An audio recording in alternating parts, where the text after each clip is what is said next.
2006 সালের 28 অক্টোবরের সেই ধাপ অতিক্রম করেই 2024 সালের 5ই আগস্ট পরবর্তী শহীদ এবং আহত বঙ্গত্ব বরণকারীদেরও আজকে একই সাথে স্মরণ করছি, যাদের ত্যাগ কোরবানির বিনিময়ে আজকের এই নতুন বাংলাদেশে আমরা আমাদের 2024 সালের শহীদ পরিবারের সেদিন পরিবারের গর্বিত সদস্যবৃন্দ যারা প্রত্যয় ব্যক্ত করে আমাদেরকে সান্ত্বনা দিয়ে বলেছিলেন, আমি এখানে সেই পরিবারের সদস্যবৃন্দ আছেন। ইবনে সিনা হাসপাতালে আমাদের 11 জন ভাই ভর্তি, তার মধ্যে 4 জন ভাইকে ডাক্তার অলরেডি ক্লিনিক্যালি ডেড ঘোষণা করেছেন। তার মধ্যে আমাদের একজন ভাই ছিলেন, আমি তার মায়ের কাছে গেলাম খবরটা দেওয়ার জন্য না, আশ্বস্ত করার জন্য যে আপনার সন্তানের চিকিৎসা চলছে, দোয়া করবেন আপনি।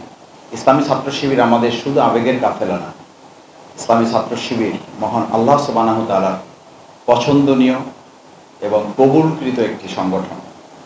আমি সেদিন সেই শহীদের মায়ের কাছে যখন গিয়ে বললাম, আমার সাথে 4 জন কেন্দ্রীয় কার্যকরী পরিষদের সদস্য ছিলেন, আমরা সিদ্ধান্ত নিয়ে গিয়েছিলাম মাকে আমরা কোনোভাবেই বুঝতে দিব না আপনার সন্তান ইতিমধ্যে শহীদ হয়েছে। আমরা তাকে মিথ্যা আশ্বাসও দিব না, ডাক্তার বলেছিলেন ক্লিনিক্যালি ডেড, আমরা এখনো চেষ্টা করে যাচ্ছি। সেই কথাটুকুই আমরা তাকে বলার জন্য গিয়েছিলাম, কিন্তু আমার জীবনের জন্য ওটা একটা সেরা মুহূর্ত ছিল। আমি যখন আমাদের সেই শহীদ ভাইয়ের মাকে সান্ত্বনা দেওয়ার জন্য কথা বলছিলাম পর্দার আড়াল থেকে, ওপাশ থেকে তিনি খুব শক্ত এবং দৃঢ় কণ্ঠে আমাদেরকে জানালেন, তোমরা যত কথাই বলো, আমার সন্তান শহীদ হয়েছে, আমি শহীদের গর্বিত মা, আমাকে সান্ত্বনা দেওয়ার প্রয়োজন নাই, তোমরা আন্দোলন চালিয়ে যাও, তোমাদের লড়াই সফল হবে এবং বাংলাদেশে ইসলাম বিজয়ী হবে। 3টা কথা তিনি খুব দৃঢ়তার সাথে বলেছিলেন। উনি শক্ত ছিলেন, আমরা কেঁদেছিলাম, অথচ আমাদের কথা ছিল মা কাঁদবে, আমরা শক্ত থাকবো।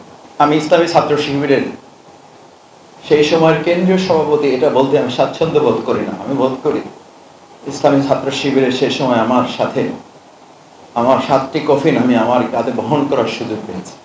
8টি কফিনের জন্য আমরা প্রস্তুতি নিয়েছিলাম। আমান ভাই, আমাদের একজন ভাই এখনো বেঁচে আছে,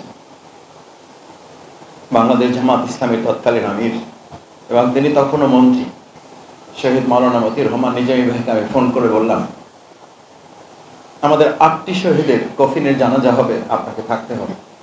বলে তুমি কি করে নিশ্চিত হলে? আমি বললাম ডাক্তারদের সাথে কথা হয়েছে, ইতিমধ্যে 7 জন নিশ্চিত হয়েছে, আর একজন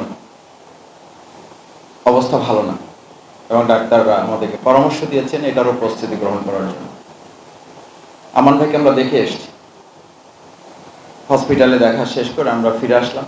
ফিরে আসার পর আমরা যখন কফিন সব প্রস্তুত করে, আপনারা মাওলানা দেলোয়ার হোসেন সাইদি রাহিমাহুল্লাহ সেদিন বক্তব্য দিয়েছিলেন মগবাজার আমাদের কেন্দ্রীয় অফিসের সামনে, সেই বক্তব্য এখনো ভিডিওতে পাওয়া যায়।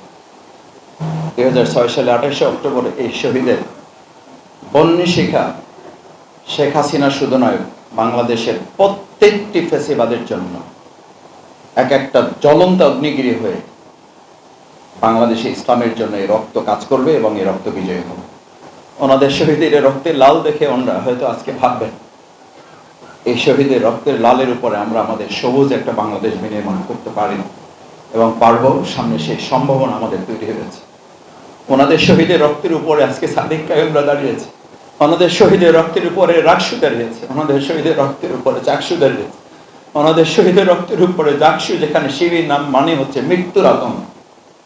এটা আপনাদের প্রাপ্তি, আপনাদের সন্তানদের জীবন, রক্তের প্রাপ্তি, এটা আর কিচ্ছু না।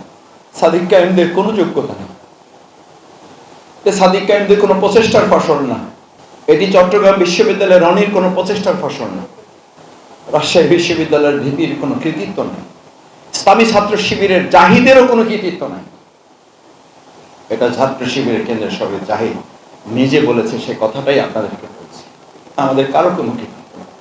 আল্লাহর একান্ত দয়া, তার মেহেরবানি এবং আপনাদের সন্তানদের রক্তের বদলা হচ্ছে আজকের এই উন্মুক্ত মাঠে ইসলামী ছাত্র শিবির কথা বলতে পারছে না, শুধু এক বড় অর্জন নিয়ে আপনাদের সামনে আল্লাহ তাআলা আমাদেরকে হাজির হওয়ার তৌফিক দিয়েছেন। 2006 সালে 28 অক্টোবর পাশেই প্রোগ্রাম হচ্ছে, মাথা ব্যথা নেই, ওখানে হামলা নেই, ওখানে সংঘর্ষ নেই, ওখানে শাহাদাত নেই, ওখানে পুলিশের কোনো বিষয় নেই। অথচ আমরা বারবার প্রশাসনকে বলছিলাম, তখন আমাদের মন্ত্রী আছেন, তখন স্বরাষ্ট্রমন্ত্রী লুৎফুজ্জামান বাবর সাহেব আছেন, আমাদের অফিসে বসে, আমি কেন্দ্রীয় সভাপতি এই হিসাবে বলছি, আমি পাশে থেকে মুজাহিদ ভাইকে সেভারাল টাইম ফোন করতে দেখেছি। লুৎফুজ্জামান বাবর সাহেবকে আমরা সকাল 7টা থেকে বিকাল 3টা পর্যন্ত তাকে ফোনে উদ্ধার করা সম্ভব হয় নাই।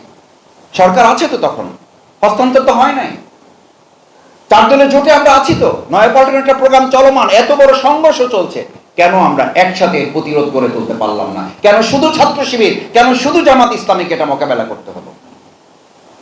2024 সালের জুলাই আগস্টে শুধুমাত্র জামাত ইসলামী ছাত্র শিবিরকে কেন নিষিদ্ধ হলো?